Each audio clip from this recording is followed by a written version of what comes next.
så bliver journalisten helt rundt på og kan finde noget på spørgsmål.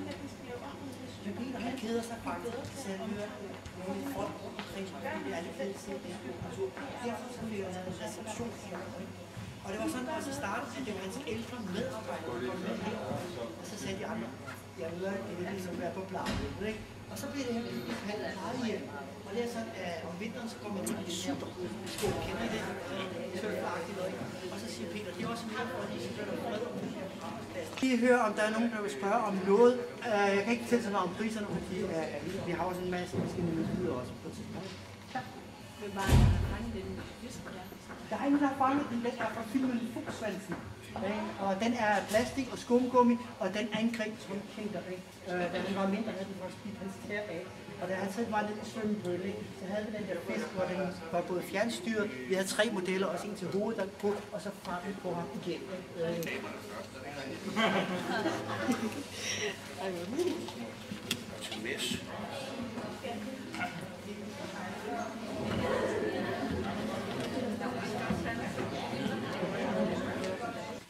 Det er så det, vi gør her i Mexibiografen. Hvor længe arbejder I med film? Jamen altså sådan en almindelig spillefilm, som den vi sidder og mixer nu, der har vi, altså først har man så optaget filmen, det tager man et par måneder. Og så har vi premiere også snart på Charlotte Silit. Det er den ordentlige, der har været. Og Charlotte Silit, hun har lavet en masse serier og sådan noget, hun har også gammelt.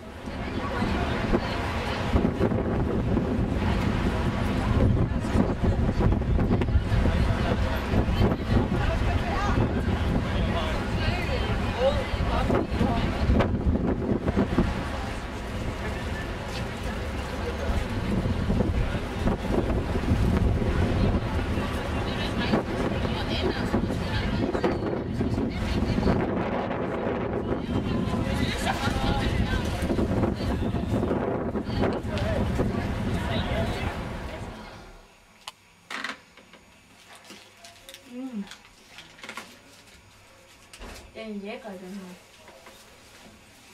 Se her, hvis nu man ligger sådan. Jeg låner lige din seng. Nej! Nå.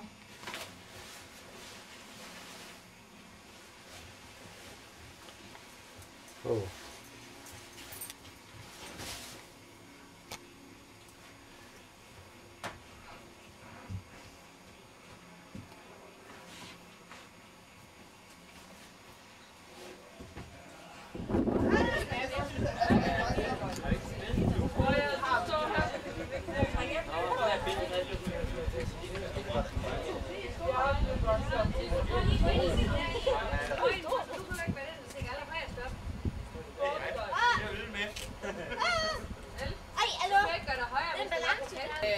Er vi klar?